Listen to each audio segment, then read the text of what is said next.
প্রতিদিন নতুন নতুন ভালোবাসার গল্প পেতে আমাদের চ্যানেলটি সাবস্ক্রাইব করে বেল বাটনে ক্লিক করুন। আমাকে কিছু টাকা দিবেন? টাকা চাওয়ার কথা শুনে একটু অবাক লাগলো। তোকে টাকা দেবো কেন? আর কত টাকা দিব? জি, 10,000 দিলেই হবে। তোকে এতগুলো টাকা কেন দিতে যাব? আমার কি লাভ এতে? কথাটা শুনে মেয়েটা একটা দীর্ঘশ্বাস ফেললো আর তারপরই বলল, বিনিময়ে আপনি আমাকে সারা রাতের জন্য পাবেন। লাগবে না তোকে, টাকা দিতে পারবো না। বলেই হাঁটতে যাব, ঠিক তখনই ও আমার পায়ে পড়ে গেল আর অনেক কান্না শুরু করে দিল। প্লিজ আপনি না করবেন না, টাকাটা আমার অনেক প্রয়োজন। আর আমাকে দেখলে আপনি হয়তো না করবেন না, কারণ আমার ভেতর রৌব যৌবন আছে। প্লিজ আপনি না করবেন না। 10,000 না হলে 5,000ই দেন, টাকাটা আমার অনেক দরকার, প্লিজ। তো দেখি তো তুই কেমন দেখতে।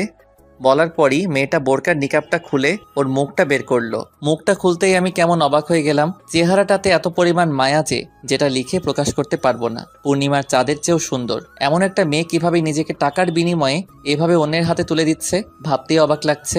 যাই হোক, মেয়েটাকে আমার হেব্বি লাইক হয়েছে, তাই 10-এর পরিবর্তে 20,000 টাকা দিব বলেই মেয়েটাকে আমার বাসায় নিয়ে গেলাম।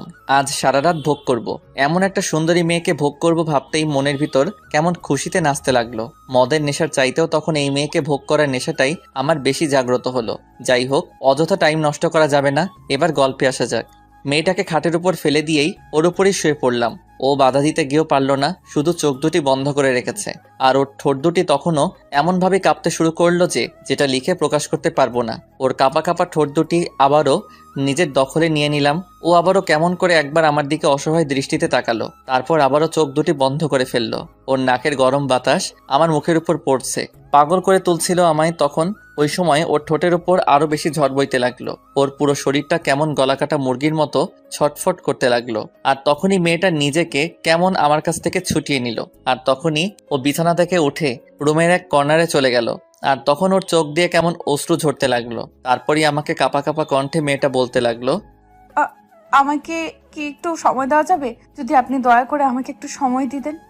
মেয়েটার এমন আচরণ দেখে আমি একদমই অবাক হয়ে যাই, কারণ আজ পর্যন্ত অনেক পতিতাকে আমি ভোগ করেছি, কারো মুখেই এমন কথা শুনিনি। তবে এই মেয়েটা যেন কেমন, মনে হচ্ছে নিজের ইচ্ছার বিরুদ্ধে ও নিজেকে আমার কাছে তুলে দিছে।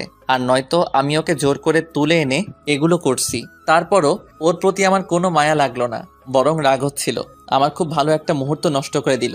তখনই এই পতিতা মেয়ে, এদিকে আয়, তোদের মতো পতিতাদের এত ছাড় দেওয়ার সময় আমার নেই। 10,000 চেয়েছিস, 20,000 নগদ দিছি। সো আমিও ওই রকম ভাবেই কাজ চালাবো। এইদিকে তাড়াতাড়ি আয়, শালির পতিতা কোথাকার।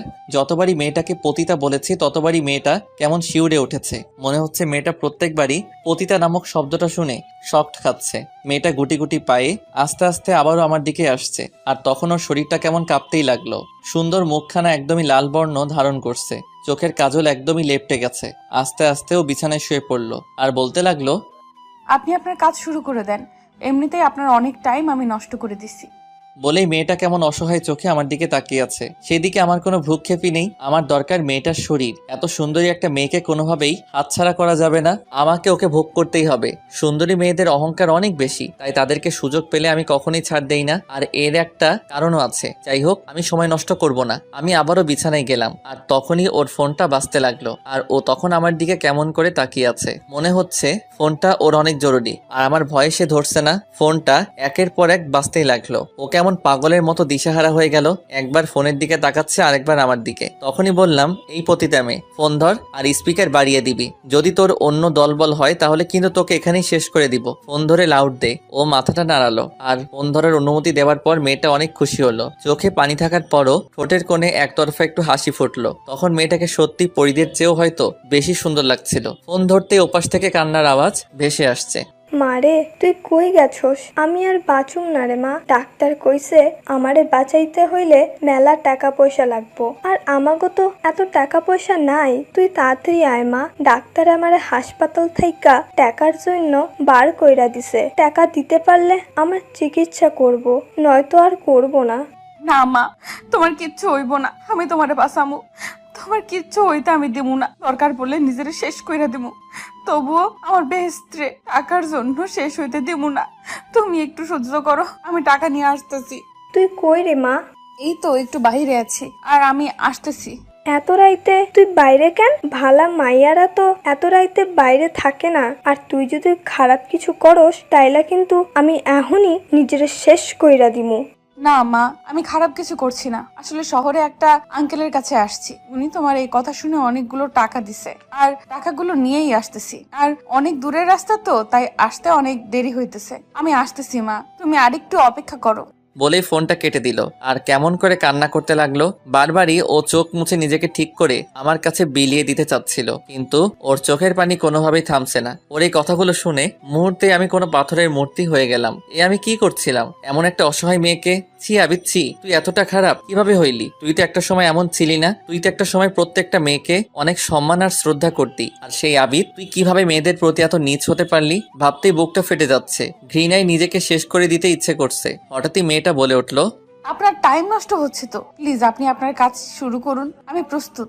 মেয়েটার দিকে তাকাতেই দেখলাম চোখ দুটো কেমন কালো কাজলে লেপ্টে আছে, মুখখানে কত মায়া জুড়ে আছে, আর সেই মুখটা কিভাবে আমার দিকে কেমন অসহায় ভাবে তাকিয়ে আছে। মেয়েটার প্রতি হঠাৎ এত মায়া হচ্ছে কেন? কেন ওর মুখটাকে খুব আপন মনে হচ্ছে? ওর কাছ থেকে একটু দূরে সরে গিয়ে সোফায় বসলাম, আর তখনই একটা সিগারেট ধরালাম। সিগারেট টানতেছি আর ভাবতেছি মেয়েটার মায়ের কি এমন হয়েছে যার কারণে ও এমন একটা পথ বেছে নিছে। কাজ করেও তো পারতো নিজের মায়ের চিকিৎসা করাতে। ভাবতেই সিগারেট টানতে লাগলাম, তখন খেয়াল করলাম মেয়েটা কেমন কাশতে লাগলো। হয়তো সিগারেটটা সহ্য করতে পারছে না, আর মেয়েটা ভয়েও কিছুই বলতে পারছে না, শুধু আমার দিকে তাকিয়েই কাশতে লাগলো। সিগারেটটা নিভিয়ে দিলাম আর ওকে জিজ্ঞাসা করলাম, এটার গন্ধ সহ্য করতে পারো না? ভালোভাবেই বললাম। না। এদিকে আসো। ও আমার দিকে আস্তে আস্তে এগিয়ে আসলো, আর তখনই বললাম, সোফায় বসো। ও সোফায় বসলো। বসার পরই ওর শাড়িটা এনে ওকে আবার পরিয়ে দিতে লাগলাম। মেয়েটা তখন কেমন অবাক হয়ে আছে আর শাড়ি পরাতে বাধা দিচ্ছে। প্রথমে ভাবছিলাম হয়তো আমি পরিয়ে দিচ্ছি বলে সংকোচ বোধ করছে, পরে ও নিজেই বলল, কি হলো, শাড়ি পরিয়ে দিচ্ছেন কেন? আপনি তো এখনো কিছু করেননি, আপনি আপনার কাজ করবেন না? না। আমার মুখ থেকে না শব্দটা শুনে মেয়েটা কেমন হতভম্ব হয়ে গেল আর চোখ দুটো বড় বড় করে জিজ্ঞাসা করলো, কেন করবেন না? আমাকে কি আপনার পছন্দ হয়নি? আমি আর বাধা দেব না, কোনো বাধা আসলেও বাধা দেব না। প্লিজ আপনি আপনার কাজ করুন। কান্না করতে করতে আমার পা জড়িয়ে ধরলো। অনেক চেষ্টা করছিলাম কিন্তু পা ছাড়াতে পারছিলাম না। একটা মেয়ে কতটা মায়ের পাগল হলে, কতটা মাকে ভালোবাসলে মাকে বাঁচানোর জন্য নিজের সবকিছু অন্যের হাতে নিজের ইচ্ছায় এভাবে বিলিয়ে দিতে পারে, সেটা এই মেয়েটাকে না দেখলে কখনোই বুঝতাম না। দেখো, এই মুহূর্তে আমি কোনো কাজ করার মোডে নাই। আমি এখন কিছুই করব না। প্লিজ আপনি না করবেন না, টাকাগুলো আমার খুব দরকার। তাছাড়া আপনি নিজেই একটু আগে শুনেছে আম্মু কি বলছে, টাকা না ছাড়া আম্মুকে বাঁচানো সম্ভব না, যে কোনো মূল্যে আমার টাকা লাগবেই। আচ্ছা, তোমার মায়ের কি এমন হয়েছে যার কারণে তুমি এই পথ বেছে নিচ্ছ? মেয়েটা তখন হাউমাউ করে কান্না করে দিল আর কেমন ফুপিয়ে ফুপিয়ে বলতে লাগলো, আমার মায়ের লিভার ড্যামেজ হয়ে গেছে, ডক্টর বলেছে মাকে বাঁচাতে অনেক টাকা লাগবে। বুঝলাম অনেক টাকা লাগবে, কিন্তু কাজ করেও তো তুমি টাকা জোগাড় করতে পারতে। এই পথে আসলে কেন? মেয়েটার এমন অদ্ভুত হাসি দেখে অনেকটা অবাকই হলাম। জিজ্ঞাসা করলাম, হাসছো কেন? সুষ্ঠু সুন্দরভাবে কাজ করার অধিকার হয়তো সৃষ্টিকর্তা কোনো মেয়েকে দেয়নি, আর এই পথে আসতে আমাকে এই সমাজের মানুষ বাধ্য করেছে আমার ভাগ্য। কিভাবে? আচ্ছা, তোমার এই পথে আসার গল্পটা আমাকে বলবে? খুব শুনতে ইচ্ছা করছে। পতিতাদের জীবন কাহিনী শুনে আপনি কি করবেন? শোনার ইচ্ছা, প্লিজ বলো। মেয়েটাকে অনেক রিকোয়েস্ট করার পর মেয়েটা রাজি হলো। ওপরের দিকে তাকিয়ে মেয়েটা একটা দীর্ঘশ্বাস ফেললো আর তারপরই বলতে লাগলো, জানেন, ছোটবেলায় আমার বাবা মারা যায়, তারপর থেকে আমার মা আমাকে মানুষের মতো মানুষ করার জন্য অনেক পরিশ্রম করে।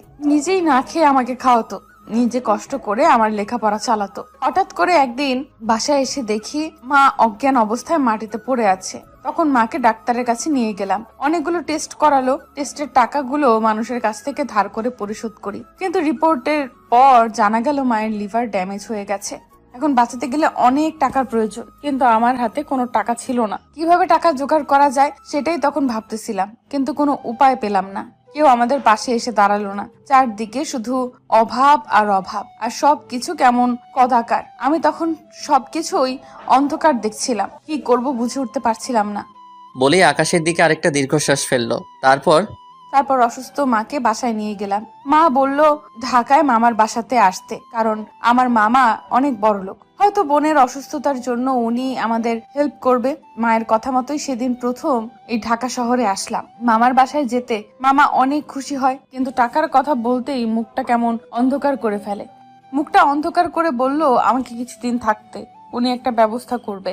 মাকে এই অবস্থায় ছেড়ে দূরে থাকতে খুব কষ্ট লাগছিল, তবুও থাকলাম, কারণ মাকে তো আমাকে বাঁচাতেই হবে। এইদিকে মামা